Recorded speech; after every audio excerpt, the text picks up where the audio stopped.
1995 வேலூர் சிறையில் இருந்து 48 விடுதலை புலிகள் தப்பித்து சென்ற நிகழ்வை வரலாறு மறந்துவிட முடியாது. அவர்கள் தமிழீழ பகுதிகளுக்கு சென்று விட்டதற்கு பிறகு இந்த தப்பித்தல் நிகழ்வு தேசிய தலைவர் பிரபாகரனிடத்திலே அந்த செய்தியை பரிமாற்றம் செய்யப்படுகிறது. உலகத்திலேயே 2வது தப்பித்தல் நிகழ்ச்சி என்கிற பெருமையை பெற்றது வேலூர் சிறை தகர்ப்பு. முன்னாள் முதல்வர் ஜெயலலிதா அவர்கள் பிரபாகரனை கைது செய்து இந்தியாவிடம் ஒப்படைக்க வேண்டும் என்று ஒரு சட்டத்தில் தீர்மானத்தை கொண்டு வந்தார்கள் பேரவையிலே. அந்த தீர்மானத்தை புதுக்கோட்டை அண்ணா சிலை அருகே கொளுத்திவிட்டு சிறை சென்றிருக்கிறது. அதற்கு பிறகு சாதி சான்றிதழ் வேண்டும் என்று கேட்டார்கள். என் சாதியை சொல்ல நான் விரும்பவில்லை, நான் படிப்பையே முடித்துக் கொள்கிறேன் என்று சாதியத்தை சேர்த்திருக்கிற விண்ணப்ப படிவம் அந்த சான்றையே தீ வைத்துக் கொள்கிறேன் சிறைக்கு சென்றோம். பொன்னமராவதியில் தான் ஒரு அறை எடுத்து தங்கியிருப்பேன். அந்த அறையிலே தான் புலிகளை கொண்டாந்து தங்க வைப்பது வழக்கமாக வைப்பேன். ஆனால் வெளியில் யாரிடமும் எதையும் சொல்லுவதில்லை. வந்து தங்கியிருந்தால் கூட அவர் கல்லூரி மாணவர், என்னுடைய சக தோழர் என்று சொல்லுவோம். அவர்கள் பேசுகிற அந்த வழக்கு மொழி வேறு விதமாக இருக்கிற போது கூட அவங்க நெல்லச்சின்னக்கானங்க அப்படின்னு மாற்றி சொல்லுவது வழக்கு. சந்தன காடுகளுக்குள் போனது வந்து நீங்க பதுங்கி வாழ்வதற்காக தான். ஆமாமா, பதுங்கி வாழ்வதற்காக இல்லை, பதுங்கி போராடுவதற்காக போறீங்க. முதலில் வீரப்பன் அவர்களை எப்ப சந்திச்சீங்க? குண்டல்பேட்டையில் இறங்கியது ஒரு பள்ளிக்கூடத்துல வந்து படுத்து கிடக்கலாம், சின்ன சின்ன பைகள் வச்சுக்கலாம், தன்னுடைமை பைகள், ஆனால் ஆயுதங்கள் அதை நாங்கள் காட்டிக்கல. யாரை சந்திக்க போகிறோம் அப்படிங்கிற செய்தி எனக்கு சொல்லப்படவே இல்லை. ஆனால் முத்துக்குமார் போறோம் அப்படிங்கிற மட்டும்தான் சொல்லியிருந்தாங்க. ஆனால் எனக்கு ஒரு புரிதல் வந்து நாம் யாரை சந்திக்க போகிறோம் என்கிற புரிதல் எனக்கு முன்னாடியே வந்துருச்சு. அந்த இடத்துலையும் 2 இலை 2 கல் வச்சிருக்கோம். அங்க வந்து என்ன செய்யறாருன்னு சொன்னா ஒரு சவுண்டு வந்தாரு, மான் கத்துறது மாதிரி அப்படிங்கிற ஒரு சவுண்டு. உடனே எதிர் திசையிலிருந்து அதே போல ஒரு சவுண்டு இருந்தது. அப்பொழுதுதான் நான் பிரமிப்பாக அந்த விடயங்களை பார்த்தேன். எதற்காக இந்த ஒரு கல் ஒரு இலை, 2 கல் 2 இலை, அதுக்கப்புறம் அந்த இலையை எடுத்துட்டு ஏன் அந்த சவுண்டு விடுறாங்க அப்படிங்கிற சில விஷயங்களை நான் அப்பொழுதுதான் தெரிந்து கொண்டேன். எதிர்த்தரப்புல இருந்து ஒரு மான்.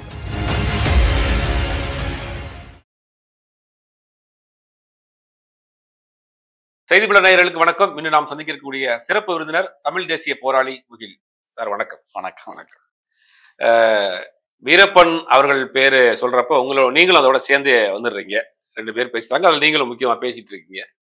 எப்படி அவரோட அறிமுகம் ஆச்சு? எப்போ அவர்கிட்ட போய் ஜாயின் பண்ணீங்க?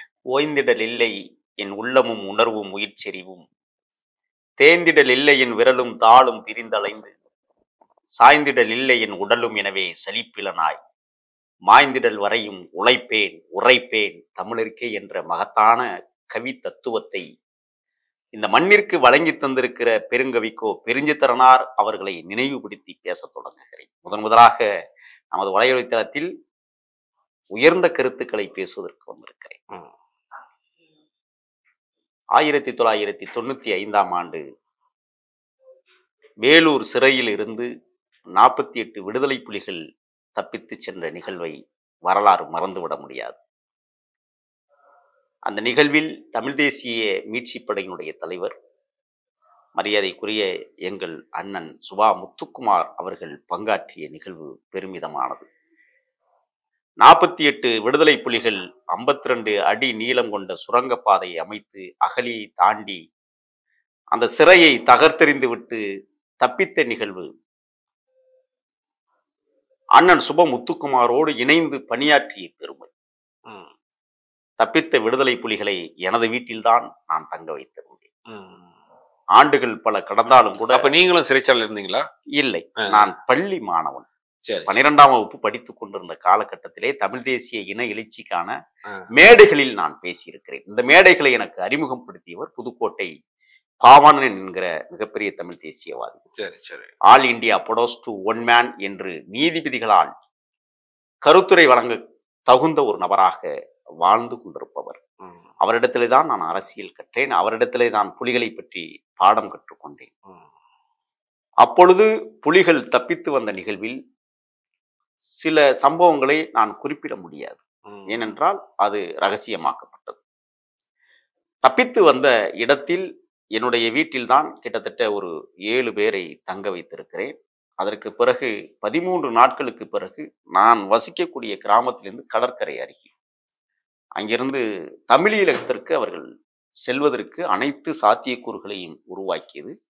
நீங்கள் அந்த காலகட்டத்தில் பார்த்தீர்களேயானால் ஜெனரலிலே 2 விடுதலை புலிகள் சயனடு தின்று இறந்து போகிறார்கள், தப்பித்தவர்கள். அதே போல் சென்ட்ரல் ஜெயில்ல. ஆமா, ஜெனரல் செயலுக்கும் பக்கத்துல அன்னைக்கு தொடர்வண்டி நிலையத்துக்கு ஆமா, ரயில்வே ஸ்டேஷன் பக்கத்துல தப்பிச்சு போக முயற்சி பண்ணி இறந்துடுறாங்க. சரி. அதே போல் 2 பேர் கீரமங்கலம், புதுக்கோட்டை மாவட்டம் கீரமங்கலம் முந்திரி காடுகளுக்குள் 2 பேர் வந்து சயனடை அணிந்து செத்து போகிறார்கள். அந்த இருவரும் எப்படி சிக்கிக் கொள்கிறார்கள் என்றால், காவல்துறை சாராய வேட்டைக்கு போகிற போது இவர்கள் முந்திரி காடுகளுக்குள் பதுங்கியிருந்த நேரத்தில் மாட்டிக்கொள்கிறார்கள், சயனடை தின்று இறந்து போகிறார்கள். பெரிய செய்திகள் ஆக்கப்படுகிறது. அந்த செய்திகளுக்கு இடையிலும் கூட புலிகளை நமது சின்னஞ்சிறிய அழகான கிராமம் தாஞ்சூர் என்கிற ஒரு சிறிய கிராமம், புதுக்கோட்டை மாவட்டம். நானும் நடிகர் கருணாசும் ஒரே ஊரை சார்ந்தோம். சரி சரி சரி. அங்கே தோப்புகள் நிறைய இருக்கிறது, கரும்பு தோப்புகள், விளைநிலங்கள், அதாவது பணப்பயிர்கள் பயிரிடக்கூடிய இடமாக, அதனால் பாதுகாப்பாக தங்க வேண்டிய சூழல் அந்த மண்ணில் இருந்தது. தங்க வைத்தோம். இப்படித்தான் தமிழ் தேசிய தளத்திற்கு நான் முதலாக பள்ளி பருவத்தில் இருந்து அவங்க தப்பிச்சு தமிழகத்துக்கு போயிட்டாங்களா? ஆமா, தமிழீழத்திற்கு சென்று விட்டார்கள். அதுல 2 பெண், சுமதி சுமத்ரா என்கிற மாற்று பெயர் கொண்ட போராளிகள். சரி. இப்படித்தான் தமிழ் தேசிய தோணியில போறாங்க. ஆமா, கடற்கரையில இருந்து தோணியில மணமேல்குடியில வந்து பசுமை மரா காடுகள், காடுகளுக்குள்ளேயே கடல் இருக்கிறது, கடல்களுக்குள்ளேயே காடு இருக்கிறது. சரி. அங்கேதான் அவர்கள் புகலிடமாக இருப்பார்கள். சில வரையறைக்கு உட்பட்டு நான் பேச வேண்டிய இடத்தில் நின்று கொண்டிருக்கிறேன். சரி சரி. ஏனென்றால் களமாட நாள் குறிப்போம், கயவர் படையை தூளாக்குவோம் என்ற தத்துவ வரிகளை உள்வாங்கி கொண்ட காரணத்தால் எந்த நேரத்திலும் ஈழத்தில் மீண்டும் ஒரு மிகப்பெரிய தந்திரமான அரசியல் ரீதியான யுக்தியில் தமிழீழம் வெல்லும் என்கிற நம்பிக்கையோடு காத்து கொண்டிருக்கிற நேரத்தில் நான் சில விடயங்களை வெளிப்படையாக பேச முடியாது. ஆகையால் அங்கிருந்து தப்பித்தல், அவர்கள் தமிழீழ பகுதிகளுக்கு சென்று விட்டதற்கு பிறகு இந்த தப்பித்தல் நிகழ்வு தேசிய தலைவர் பிரபாகரனிடத்திலே அந்த செய்தியை பரிமாற்றம் செய்யப்படுகிறது.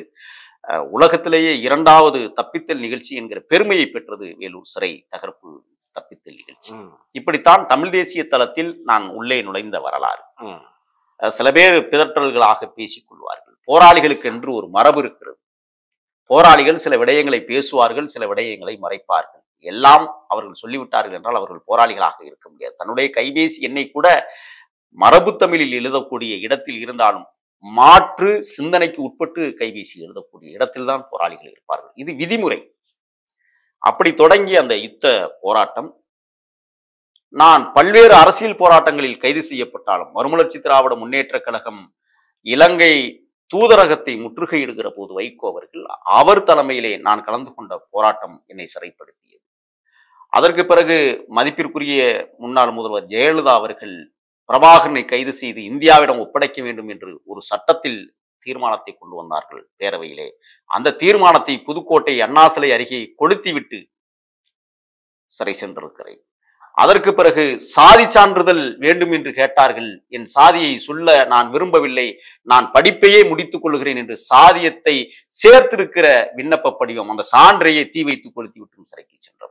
ஆக ஒரு பெரிய மரபு ஒளி போராட்ட களத்தில் ஆயுதம் தரித்த போரிலும் அரசியல் தரித்த போரிலும் கலந்து கொண்டவன். அந்த பெருமை எங்களுக்கு உண்டு. ஆனால் இந்த பெருமையெல்லாம் யாரை சேரும் என்றால், எங்களுடைய இனமானத்திற்காக போராடிய தமிழ் தேசிய மீட்சிப்படையினுடைய தலைவர் அண்ணன் சுபா முத்துக்குமாரையே சேரும். அவர் இந்த உலகத்தில் இல்லை. ஆனால் அவருடன் இணைந்து பணியாற்றுகிற இன்றைக்கும் போராளிகள் வாழ்ந்து கொண்டிருக்கிறார்கள். அவர்களெல்லாம் நான் பேசுகிற வலையொலித்தளமாக இருக்கட்டும், நான் பேசுகிற கருத்தியலையும் உள்வாங்கி கொண்டு அவர்கள் இன்றைக்கு எதை நகர்த்த வேண்டும் என்பதை தாராளமாக என்னிடத்திலே பதிவு செய்கிறார்கள். நான் வலையொலித்தளத்திலே என்னுடைய கருத்தை ஆழமாக அழுத்தமாக வைக்கிறேன். ஏனென்றால் இதில் பொய்கள் பிதற்றல்கள் கிடையாது. நான் பொய் சொன்னால் என்னுடைய சக போராளிகள் என்னை கண்டிப்பாக கண்டித்து விடுவார்கள். ஏன் இது போன்ற செய்திகளை சொல்லுகிறீர்கள் என்பதை அவர்கள் தண்டித்து விடுவார்கள்.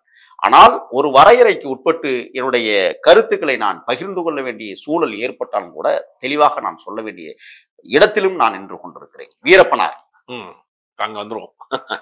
எப்படி அவரை முதல்ல சந்திச்சீங்க? தமிழ் தேசிய மீட்சி படை ஈழத்திலே பயிற்சி பெற்ற ஒரு அமைப்பு, யுத்த களத்தில் நின்ற அமைப்பு.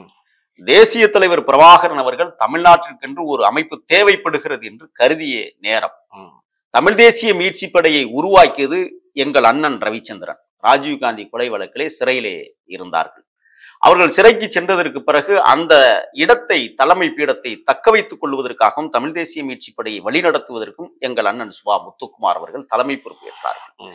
மீட்சிப்படை என்பது ஈழத்திலே பயிற்சி பெற்றது. தமிழ்நாடு விடுதலைப்படை என்பது தன்னிச்சையாக ஆயுத பயிற்சியை மேற்கொண்டவர்கள். எங்கள் அண்ணன், எங்கள் வழிகாட்டி, எங்கள் தலைவர் தமிழரசன் வழியில் அவர்கள் நடைபெறக்கூடியவர்கள். இந்த இரண்டு அமைப்பும் ஒன்றாக்கப்பட வேண்டும். இந்த ஒன்றானால் ஒரு மிகப்பெரிய யுத்தத்தை எப்படி தோழர் தமிழரசன் அவர்கள் இந்த தமிழ் தேசியத்தில் தமிழர் தாயகத்தை உருவெடுக்க முற்பட்ட போராட்டங்கள் எப்படி வெற்றி கண்டார்களோ அதை போல தமிழ் தேசிய மீட்சிப்படையும் தமிழ்நாடு விடுதலைப்படையும் ரெண்டும் ஒன்றாக்கப்பட வேண்டும். அது ஒன்றாக்கப்பட வேண்டுமானால் முந்திரி காடுகள் செல்லாது. முந்திரி காடுகளில் நாம் வெல்ல முடியாது. சந்தன காடுகளில் மட்டுமே நம்ம சங்கமித்து தமிழ் தேசிய தளத்திற்கான இராணுவ கட்டமைப்பை உருவாக்க முடியும் என்று ஈழத்தில் உட்கார்ந்து முடிவெடுக்கப்பட்ட அடிப்படையில் மேற்கு தொடர்ச்சி மலை காடுகளை நாங்கள் தேர்ந்தெடுத்தோம். மேற்கு தொடர்ச்சி மலை காடுகளை தேர்ந்தெடுக்கிறோம் என்றால் அங்கே நமக்கு வழி தெரியாது. அது 6000 சதுர கிலோமீட்டர் பரப்பளவு கொண்ட மாபெரும் ஒரு வனப்பகுதி. அந்த வனப்பகுதிக்கு நாம் செல்ல வேண்டும் என்றால் 2 குழுக்களாக இருக்கிற போது மோதல்கள் வெடிக்கும், பங்காளி சண்டைகள் உருவாகும். ஆகையால் அதை தவிர்க்கப்பட வேண்டும். வீரப்பனார் இதற்கு முன்னால் எப்படி இருந்தார் என்பது நமக்கு அவசியம் இல்லை. ஆனால் ஒரு போராளியாக இந்த மண்ணிலே வாழ்ந்து கொண்டிருக்க அவருடைய உதவி உங்களுக்கு அந்த நேரத்தில் தேவைப்பட்டிருக்கு. நிச்சயமாக மாற்று கருத்து இல்லை. அவர் எப்படி அப்ரோச் பண்ணீங்க? எப்படி அவர் முதலாக அண்ணன் குளத்தூர் மணி அண்ணன் மூலமாகத்தான் சரி இந்த மீட்சி படை மனத்திற்குள் செல்லுகிறது. சரி. அண்ணன் முத்துக்குமார் அவர்கள் அவருடைய முன்னெடுப்பு. எத்தனை பேர் போனாங்க? முதலில் போனது நாங்கள் ஒரு 7 பேர். அந்த 7 பேர் நீங்கள் ஒரு ஆளா? ஆமா. அதாவது அந்த 7 பேர்ல நான் ரொம்ப சின்ன பையன். அதனால என்ன செய்வாங்கன்னா, எனக்கு வேலைகள் 2 இடத்துல கொடுத்திருந்தாங்க. ஒண்ணு, ஈழத்திற்கும் தமிழ்நாட்டிற்குமான உறவை பரிமாறிக்கொள்வதற்கு நான் அடிக்கடி ஈழம் போயிட்டு வந்துகிட்டு இருந்த காலகட்டம். ஏனென்றால் அது நான் சில பொருட்களை எடுத்து கொண்டு போவது. எப்படி போவீங்க? அது கடல் மார்க்கமாகத்தான். எப்போதுமே கடல் கரும்புலிகள் தன்னோட தொடர்பில் இருப்பார்கள். அதன் மூலமாக நான் போயிட்டு வந்து விடுவது வழக்கம். அது அவங்களுக்கு தேவையான பொருட்களை நீங்க எடுத்து போவீங்க. எப்படி அந்த எந்த வழியில போவீங்க? புதுக்கோட்டை மணமேல் நாங்கள் ஒரு வழி வைத்துக் கொள்வது இல்லை. சரி. ஏன்னா சில இடங்கள்ல சூழலுக்கு தகுந்தாற் போல எங்களுடைய வழித்தடங்களை நாங்கள் மாற்றுவோம். ஆனால் அதிகமாக நாங்கள் தேர்ந்தெடுத்த இடம் மணல்மேற்குடி என்கிற இடத்திற்கு பக்கத்துல ஒரு கிராமத்தை. அங்க நீங்க பொருட்களை எடுத்துட்டு வெயிட் பண்ணுவீங்க. அங்க இருந்து புலிகள் படல வருவாங்களா? ஆமா, அவர்கள் வருவார்கள். அந்த பசுமை மாறா காடுகளுக்குள் பதுங்கி இருப்பார்கள். நாங்கள் என்ன தேவையோ அதை கொண்டு போய் நிறுத்தி வைப்போம். அப்பொழுதெல்லாம் சில ஒயர்லெஸ் கருவிகள் எங்கள் இடத்துல இருக்கும். தகவல் பரிமாற்றத்திற்காக பேசிக் கொள்வோம். அதன் பிறகுதான் இந்த பொருட்களை எப்படி எடுத்து நீங்களும் அந்த படகுகளே போயிருவீங்க. ஆமா ஆமா, இதுக்கு போயிருவீங்க. ஆமா, ஈழத்திற்கு போயிருவீங்க. ஆமா, ஈழத்துக்கு போய் பொருட்களை இறக்கிட்டு திருப்பி உடனே வந்துருவீங்களா? தங்கிடுவீங்களா? இல்ல, 1 நாள் ஆகும், 2 நாள் ஆகும். சில கட்டளைகளுக்கு காத்துக்கிட்டு சூழ்நிலை தகுந்த மாதிரி. ஆமா, எவ்வாறு சூழல் இருக்கிறதோ அதுக்கு தகுந்தாற் போலதான் தங்களுடைய வாழ்விடங்களை நாங்கள் மாற்றிக்கொள்வோம். ஈழத்திலிருந்து பொதுவாக வடமராட்சி, தென்மராட்சி பகுதிகளில் நாங்கள் அதிகமாக நான் தங்கி இருக்கிறேன். எத்தனை முறை போயிருப்பீங்க ஈழத்துக்கு? ஒரு குறைந்தது எனக்கு தெரிஞ்சு ஞாபகம் இல்லை, நான் கணக்கிலிடவில்லை, ஒரு 18 முறையாவது நான் சென்றிருப்பேன். எல்லாமே கடல் மார்க்கம் தான். ஆமா, கடல் மார்க்கம் தான். இந்த மாதிரி ஒரு சூழலில் தான் தமிழ் தேசிய மீட்சி படை சந்தனக்காடுகளில் சங்கமித்தது. முதலாக களத்திற்கு உள்ளே போகிறவர்களுக்கு சில வேலை திட்டங்களை அண்ணன் முத்துக்குமார் உருவாக்கி கொடுத்திருக்கிறார்கள். முத்துக்குமார் அவர்கள் காடுகளுக்குள் இருக்க மாட்டார் அதிகமாக.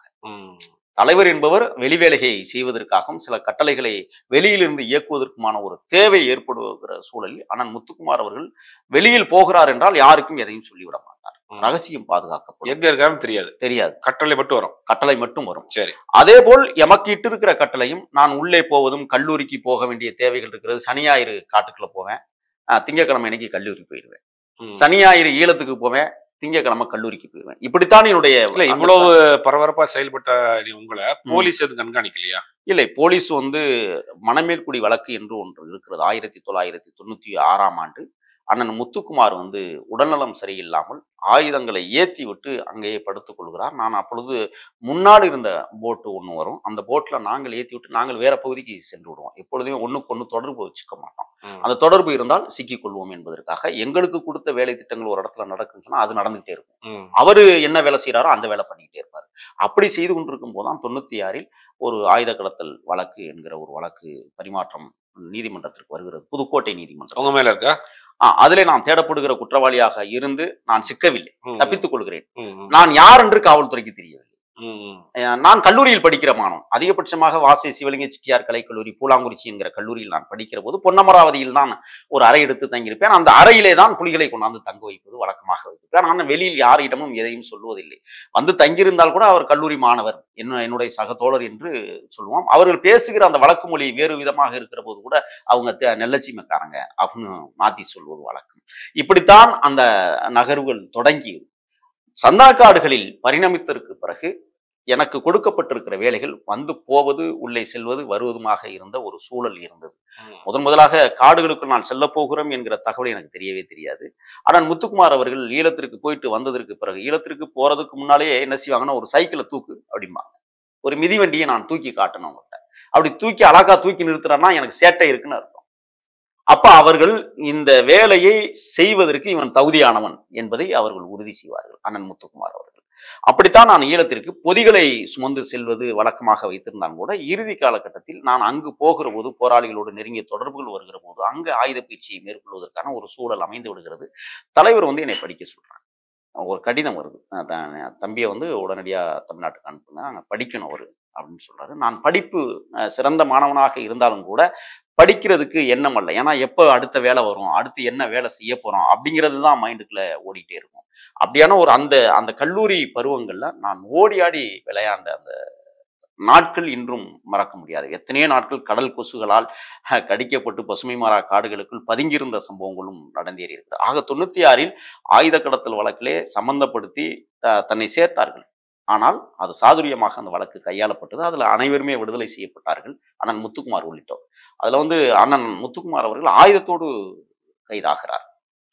வண்டிகள், அதாவது இந்த குட்டி யானை என்று சொல்வார்கள், இந்த குட்டி யானை வாகனத்திலே அன்றைக்கு நிறைய திரவ பொருட்கள், அது ஆயுத பொருட்கள் அல்ல, திரவ பொருட்கள். அந்த திரவ பொருட்கள் என்னவென்றால் போட்டு தயாரிப்பதற்கான பசைகள், போட்டு செய்வதற்கான அந்த உபகரணங்களை நான் அப்படி கொண்டு செல்லும் போது அண்ணன் முத்துக்குமார் பிடிபடுகிறார்.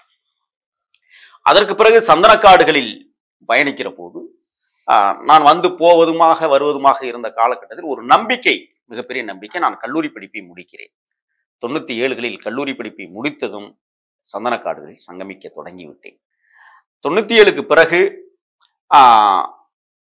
திருப்பியும் அண்ணன் முத்துக்குமார் அவர்கள் எனக்கு கொடுக்கப்பட்ட வேலைகள் வெளி வேலைகள். அப்பொழுதுதான் வெளிவேலைகளுக்கு வருகிற போதுதான் தமிழ்நாடு விடுதலை படையினுடைய தலைவர் மரியாதைக்குரிய மாறன் எனக்கு அறிமுகமாகிறார். அப்பொழுதுதான் ஐயா புலவர் கலியபெருமாள் அவர்கள் எனக்கு அறிமுகமாகிறார்கள். இவர்களெல்லாம் அறிமுகமாகி அவர்களோடு நன்கு பழகக்கூடிய ஒரு வாய்ப்பு கிடைத்த பிறகுதான் ஐயா கலியபெருமாள் அவர்களிடத்திலே நான் சொன்னேன், ஐயா நானும் காட்டிற்கு சென்று விடுகிறேன் என்று சொல்லும் பொழுது அவர் கை கொடுத்து விட்டு பத்திரமாக செல்லுங்கள் என்று சொன்னார். அவரை காலை தொட்டு வணங்கிவிட்டு, ஏனென்றால் அவருக்கு அப்போது வயோதிகம் ஆகிவிட்டது. ஆனால் நடப்பார், நன்கு உணரக்கூடிய தன்மை. சில அறிவுரைகளை சொல்லி, காற்றுக்குள் நிரந்தரமாக அங்கே தங்கி விடுங்கள், வெளியில் வர வேண்டாம், வந்தால் சிக்கிக்கொள்ளீர்கள் என்ற செய்தி சொல்லப்பட்டதற்கு பிறகு நான் அங்கே தங்கிவிட்டேன். என்னுடைய நடவடிக்கைகள், நான் வீட்டிலே இருக்கிற காலகட்டத்தில் 10ஆம் வகுப்பாக இருக்கட்டும், 12ஆம் வகுப்பாக இருக்கட்டும், கல்லூரிகளில் படிக்கிற காலகட்டத்தில் எடுக்கப்பட்ட புகைப்படங்களை கூட நான் முற்றிலும் அழித்து விட்டு தான் அந்த வீட்டிலிருந்து கிளம்பினேன். எனக்கு ஒரே நோக்கம்தான், ஈழத்தை வென்றெடுப்பதற்கு தன்னால் இயன்ற உதவிகளை செய்ய வேண்டும், களத்திலே நிற்க வேண்டும், தமிழ்நாடு விடுதலையையும் அதோடு சேர்ந்து. நீங்க சந்தன காடுகளுக்குள் போனது நீங்க பதுங்கி வாழ்வதற்காக தான். ஆமாமா, பதுங்கி வாழ்வதற்காக இல்லை, பதுங்கி போராடுவதற்காக போறீங்க. முதலில் வீரப்பன் அவர்களை எப்ப சந்திச்சீங்க? தாளவாடி வனப்பகுதி, கல்மண்டிபுரம் காடு. இது மிக அடர்ந்த வனப்பகுதியாக இருந்தாலும் சமதள காடு. அந்த காடு கிட்டத்தட்ட கல்மண்டிபுரத்திலிருந்து முன்னாடி ஒரு கேள்வி, அவரை சந்திக்க போறதுக்கு முன்னாடி பல டெஸ்ட் வைப்பாங்க, சோதனைகள் வைப்பாங்க, பல இடங்கள்ல போய் தங்கி தான் போகணும் அப்படிலாம் வரக்கூடிய செய்திகள்லாம் கேள்விப்பட்டிருக்கோம். உங்களை அப்படி நேரடியா போயிட்டாங்களா, நீங்களும் அந்த மாதிரியான ப்ரொசீஜர்ல தான் போனீங்களா? இல்ல, அந்த சம்பவத்தை தான் நான் இப்ப சொல்ல போறேன். ஆண்டுகள் சொல்ல இயலாது. சரி. நான் முதலாக சந்திக்கிற போது ஒரு சிறந்த அனுபவம். நான் சென்னையில் பெசன் நகர்ல தங்கியிருக்கிறேன், ரகசியமா தங்கியிருக்கிறேன். அண்ணன் முத்துக்குமார் அவர்கள் என்னிடத்துல போகணும், ஒரு பெரிய வேலை இருக்கு, நீ கிளம்பிடு அப்படின்னு சொன்னாங்க. சரி அப்படின்னு அப்போ கோயம்பேடு பேருந்து நிலையம் கிடையாது, பாரிஸ் தான் பேருந்து. அங்க இருந்து நாங்கள் நேராக பெங்களூர்ல இறங்கியதற்கு பிறகு அங்கிருந்து குண்டலுப்பேட்டையில போகும்பொழுது, அதாவது ஒரு இரவு பயணமாகிறோம், திருப்பி ஒரு பகல் பயணமாகிறோம். வேண்டுமென்றே நேரத்தை கடத்துகிறார்கள். ஏனென்றால் அந்த மாலை நேரம் வர வேண்டும் என்பதற்காகவே சில இடங்களில் நேரத்தை கடத்தி குண்டலிப்பேட்டை போய் இறங்குகிறோம். குண்டலிப்பேட்டையில் ஒரு பள்ளிக்கூடம் இன்றைக்கும் நினைவு இருக்கிறது. அந்த பள்ளிக்கூடத்திற்கு பக்கத்திலே போய் படுத்துக் கொள்கிறோம். நாங்கள் போய் இறங்குற போது மாலை 6:30 மணி அந்தி சாய். குண்டலிப்பேட்டைங்கிறது தமிழ்நாடா இல்ல கர்நாடகா. குண்டலிப்பேட்டையில் இறங்கியிருக்கிற ஒரு பள்ளிக்கூடத்துக்கிட்ட வந்து படுத்து கிடக்கிறோம். சின்ன சின்ன பைகள் வச்சிருக்கிறோம். தன்னுடைமை பைகள் தான், அது வேற ஒன்றும் இல்லை. ஆனால் ஆயுதங்கள் இருக்கு. அதை நாங்க காட்டிக்கல. ஆயுதம்லாம் உங்களுக்கு எப்ப வந்தது, யார் கொடுத்தா? இல்ல, பொதுவாகவே மீட்சி படைகிட்ட எப்போதுமே ஆயுதங்கள். இப்ப நீங்க காட்டுக்குள்ள போறப்ப உங்க ஆயுதத்தை கொடுத்து அமைச்சிருக்காங்களா? இல்ல, நாங்கள் ஈழத்திலிருந்து வருகிற போதே ஆயுதத்தோடு தானே. அண்ணன் முத்துக்குமார் அவர்கள் அதெல்லாம் தயார்படுத்தி தான் ஒவ்வொரு படை வீரனுக்கும் ஒரு துமிக்கி வேண்டும் என்று முடிவெடுத்தார்கள். அந்த குண்டல்பேட்டையில வந்து படுத்து கிடக்கும் போதுதான் ஒரு காட்டுவாசி எங்களிடத்துல வருகிறார். வந்து போலாமான்னு கேட்குறாங்க. போலாம்னு சொல்றான். அங்கிருந்து பேருந்து ஏறணும். பேருந்து ஏறினா குண்டல்பேட்டையிலிருந்து தாளவாடி வர்ற பகுதியில் அது ஈரோடு பேருந்து. ஈரோட்டுக்கு போற பேருந்து வரும்னு நினைக்கிறேன். அது சரியா எனக்கு வந்து அந்த, ஏன்னா இரவு நேரத்துல அது முன் முகப்புல என்ன போர்டு ஓட்டி இருக்குன்னு நான் பார்க்கல. ஏறிட்டீங்க, வண்டி வந்து ஏறியாச்சு. ஏறி பயணிக்கிற போது போயிட்டே இருக்கு. குண்டலிப்பேட்டையில இருந்து ஒரு 3 மணி நேரம் என்று கருதுகிறேன். போகும்பொழுது நடிகர் ராஜ்குமாரோடைய ஊர் தொட்டக்காசனூர். இந்த தொட்டக்காசனூருக்கு பக்கத்துலதான் அந்த கல்மண்டிபுரம்ங்கிறது ஒவ்வொரு கிலோமீட்டர். அப்ப அந்த கல்மண்டிபுரத்துல போய் நாங்கள் இறங்கும் போது ஒரு 9:30 மணி 10 மணி ஆயிடுச்சு. 6:30 மணிக்கு ஏறி 10 காலையில இல்ல இரவு. சரி, 10 மணிக்கு போகும்போது அப்ப அந்த காட்டுவாசி வந்து ஒரு இடத்துக்கு கூட்டிட்டு போறாரு. கூட்டிட்டு போகும்போது கிராமங்கள் இருக்கிறது, சத்தங்கள் கேட்கறது. ஆனால் கிராமத்தை சுத்தி கூட்டிட்டு போறாங்க. கிராமத்துக்குள்ள கூட்டிட்டு போகாம நேரா வந்து ஒரு குடிசை வீடு, ஒரு தென்னை மரம், பட்டறைக்கால்னு சொல்லுவாங்க. பட்டறைக்கால்னா தானியங்கள் விளையுது இல்ல, அந்த விளைஞ்ச அந்த வைக்கோல்களை மேய்வதற்கு பட்டறைக்கால் என்று சொல்லுவாங்க. அந்த பட்டறைக்காலுக்குள்ள போய் நானும் அன்னை முத்துக்குமார்லாம் உட்காந்துட்டோம். கொஞ்ச நேரம் கழிச்சு பார்த்தா கேழ்வரகு களியும் கொள்ளு குழம்பும் வருகிறது. முதலாக என் அனுபவத்தில் கொள்ளு குழம்பையும் கேழ்வரகு களியையும் தின்றது முதலாக சாப்பிட்டது அங்கதான். அதை முடித்து விட்டு அங்கிருந்து சமதளக்காடு, அதாவது சமதள வயற்காடு பகுதியில் சுமார் ஒரு 3 கிலோமீட்டருக்கு நடந்து செல்லுகிற போது ஒரு பெரிய பலாமரம். அந்த பலாமரத்திற்கு பக்கத்திலே படுத்துக் கொள்கிறோம். நான் சென்றது ஏப்ரல் 1, முட்டாள் தினம் என்று சொல்வார்களே, அன்றைக்கு தான் நான் அந்த இடத்துல போய் தங்குகிறேன். தங்குகிற போது கடுமையான பனி பெய்கிறது. அந்த காலச்சூழலில் தாளவாடி பகுதிகளில் அந்த காலப்பகுதியில் பனி பெய்யும். அப்ப அந்த பலாமரத்தடியில் படுத்து கிடக்கும். தூக்கம் இல்லை. ஏன்னா குளிர் ஒரு பக்கம் ஒண்ணு. அடுத்து வந்து நம்ம இன்னும் எத்தனை கிலோமீட்டர் நடக்க போறோம். இன்னொரு செய்தி என்னன்னா, நான் முதலாக போகிற போது யாரை சந்திக்க போகிறோம் அப்படிங்கிற செய்தி எனக்கு சொல்லப்படவே இல்லை. ஆனால் முத்துக்குமார் போறோம் அப்படிங்கிற மட்டும்தான் சொல்லியிருந்தாங்க. ஆனால் எனக்கு ஒரு புரிதல் வந்தது. நாம் யாரை சந்திக்க போகிறோம் என்கிற புரிதல் எனக்கு முன்னாடியே வந்துருச்சு. இருந்தாலும் மகிழ்ச்சிகரமாக அந்த எப்ப பார்க்க போறோம் அப்படிங்கிற ஒரு விடயத்தை மனசுல வைத்துக்கிட்டு தான் உள்ள போறோம். போகும்போது அந்த பலாமரத்தடியில் படுத்து கிடக்கிறோம். அதிகாலை 3 மணி சொன்னாங்க. 3 மணி ஆயிடுச்சு அப்படிங்கும்போது அந்த காட்டுவாசி பேர் அப்பத்தான் எனக்கு தெரியும், பசவண்ணா என்கிற ஒருத்தர். பசவண்ணா என்ன செய்யறாருன்னு சொன்னா, கிளம்பலாம் வாங்க போகலாம் அப்படின்னு சொல்லும்போது ஒரு 3 மணிக்கு நடைபயணத்தை தொடங்கிய நாங்கள் 5 மணி 5:30 மணிக்கு ஒரு இடத்துக்கு போறோம். போகும்போது ஒரு பாறையில போய் உட்கார்ந்துருக்கிறோம். அந்த பாறையில ஒரு இலையை பிடுங்கி வச்சிருக்கிறாங்க. அந்த இலை மேல ஒரு கல் இருக்கும். அந்த கல்லை போய் அவர் என்ன செய்யறாரு, எடுத்து விட்டு அங்க இருந்து இன்னொரு இடத்துக்கு போறாரு. போகும்பொழுது அந்த இடத்துலையும் 2 இலை 2 கல் வச்சிருக்கும். அங்க வந்து என்ன செய்யறாருன்னு சொன்னா, ஒரு சவுண்டு விட்டாரு, மான் கத்துறது மாதிரி அப்படிங்கிற ஒரு சவுண்டு. உடனே எதிர் திசையிலிருந்து அதே போல ஒரு சவுண்டு கேட்டது. அப்பொழுதுதான் நான் பிரமிப்பாக அந்த விடயங்களை பார்த்தேன். எதற்காக இந்த ஒரு கல் ஒரு இலை, 2 கல் 2 இலை, அதுக்கப்புறம் அந்த இலையை எடுத்துட்டு ஏன் அந்த சவுண்டு விடுறாங்க அப்படிங்கிற சில விஷயங்களை நான் அப்பொழுதுதான் தெரிந்து கொண்டேன். எதிர்த்தரப்புல இருந்து ஒரு மான் கத்தல் சவுண்டு வந்தது. திருப்பி அங்கிருந்து இது நடக்கும். நடக்கும்போது நடைவெளியில என்னன்னா, இலையை பிடுங்கி போட்டுக்கிட்டே போயிருக்காங்க, வழி தெரியறதுக்காக. ஆமா. அப்ப நாங்க அந்த வழியா போயிட்டே இருக்கிறோம். போகும்போது இருட்டு தானே, 5:30 மணிக்கு அதை உற்று நோய், அதாவது இருட்டாகவும் இல்லை விடியவும் இல்லை, அப்படியான ஒரு சூழல். அப்படி போயிட்டே இருக்கிறோம். அங்கிருந்து 1 கிலோமீட்டர் போகும்போது ஒரு பாறை. அந்த பாறைகிட்ட இவர் போய் நிக்கிறாரு. எங்களெல்லாம் பின்னாடி நிக்க வச்சுட்டு அவர் மட்டும் அந்த பாறைக்கு போறாரு. போயிட்டு மேலே ஏறி திருப்பியும் கத்துறாரு. கத்தும்போது வந்து எட்டத்திலிருந்து அந்த குரல் கேட்டது. இப்ப ரொம்ப கிட்டத்திலிருந்து அந்த குரல் கேட்கறது. எதிர் திசையில இருந்தும் அந்த குரல் வருது. அப்ப அந்த குரலை உள்வாங்கி கொண்டு இவரும் சத்தம் விடுகிறார். உடனே வந்து என்ன செய்யறாங்கன்னா, அங்கே உட்கார்ற எல்லாரும் எப்படா போய் தூங்குவோம், எப்படா போய் அந்த இருப்பிடத்தை அடைவோம் அப்படிங்கிற ஒரு ஆசை ஆர்வம் இருந்து கொண்டே இருந்தது. அப்ப முதலாக வருகிற போது அண்ணன் சேத்துக்குழியார் அவர்கள் அப்படி வந்து எப்படி எட்டி பார்க்குறாங்க. எட்டி பார்க்கும் பொழுதுதான் அப்புறம் இன்னும் கொஞ்ச நேரத்துல பார்த்தா இன்னொரு உருவம் எட்டி பார்க்குது. அண்ணன் சந்திரகவுடா என்கிற சந்திரன். 2 பேரும் அப்படி எட்டி பார்க்குறாங்க. எட்டி பார்க்கும்போது வந்து எல்லாத்தையும் கை கொடுத்தாங்க. நானும் கை கொடுத்தேன். நல்லா இருக்கீங்களான்னு கேட்கும்போது, இந்த உருவத்தை பார்த்துருக்குறோம், ஆனால் அந்த உருவத்தினுடைய பெயர் என்ன என்பது எனக்கு தெரியாது. அப்புறம் அங்கிருந்து நடக்கிறோம். கிட்டத்தட்ட ஒரு 7 மணி இறுதி நடக்கிறோம். நடந்தா ஒரு மூங்கில் காடு, அடர்ந்த வனப்பகுதி. ஒரு உருவம் இப்படி சுத்திக்கிட்டே நிக்குது. அப்புறம் பார்த்தீங்கன்னா அந்த இடத்துல அண்ணார் வீரப்பனார் அவர்கள் படுத்துக்கிட்டு கோணிச்சாக்கு என்று சொல்வார்கள், இந்த ஓட்டையா இருக்கும், அதை போர்த்தி கொண்டு படுத்து கிடக்கிறாங்க. நாங்கள் போகும்போது அப்படியே அதை எடுத்து விட்டுட்டு அவங்க நினைச்சு, வணக்கம் வாங்க எந்திரிங்க, அப்ப சத்தம் போட்டு பேசல, அஸ்கில உட்காம எல்லாரும் நல்லா இருக்கீங்களா, வீட்டுல எல்லாரும் நல்லா இருக்காங்க. ஆனா நான் வீட்டுக்கு போகல. அப்போலாம் வீடை மறந்து 1 வருஷத்தை கடந்து விட்டது. 1.5 வருஷம் கடந்துருச்சு. எல்லாம் சொல்லிட்டு சரி பல்லவடைக்கு சாப்பிடுங்க. உடனே அங்க நான் என்ன யோசிச்சுன்னா, பல்லுக்குச்சி தேடுவோம் அப்படின்னு சொல்லும்போது, பல்லுக்குச்சிலாம் இங்கே ஒடிக்க கூடாது, எந்த குச்சி நல்ல குச்சி எந்த குச்சி விஷ குச்சின்னு தெரியாது, அதனால அவா பேஸ்டையும் ப்ரெஸ்ஸையும் கூட ஒரு பேஸ்ட்டும் ப்ரெஸ்ஸும் புதுசாக தர்றான்.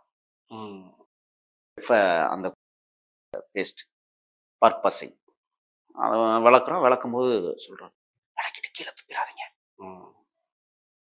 மண்ணை நோட்டிட்டு அதுக்குள்ள துப்பி ஓடிடுங்க. புதிதாக இருந்தது.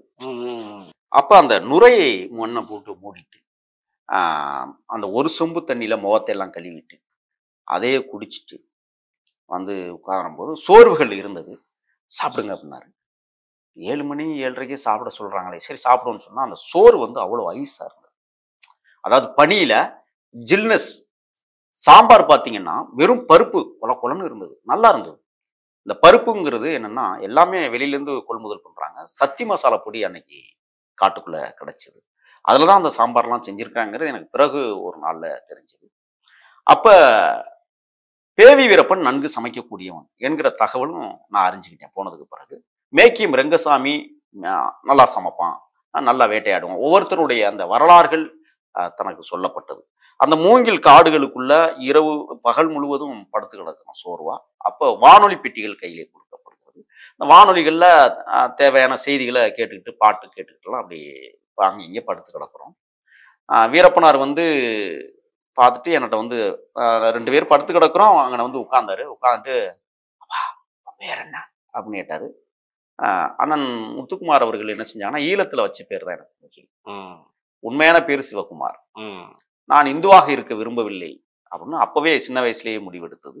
வீரப்பனார் வந்து சரி முயல்லாம் வேண்டாம், அவருக்கு முயல்னு சொல்ல தெரியல, முயல்னு சொன்னார்.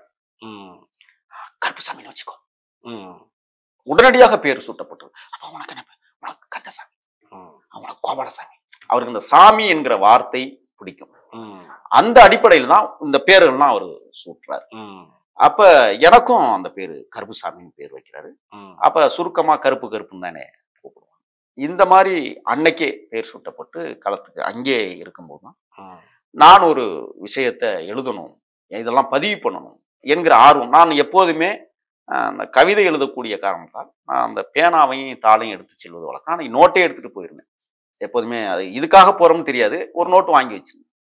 ஆசை அதனை ஒருவன் அடக்கி அயரா போராட்டம் நடத்தி, மீசை அதனை நீ முறுக்கி மிச்சமயிர் கோழி விட்டாய், சிரித்த முகத்தோடு என்னை விரித்த கோணியதில் விரைவாய் அமரச் சொன்னாய், எந்தமிழர் கூட்டம் காக்க என்றைக்கும் வீடறியா செந்தமிழ் வளர்க்கும் உன்னை செந்தனலா சுட்டுவிடும் என்று அன்றைக்கு எழுதப்பட்ட கவிதை தான் அது.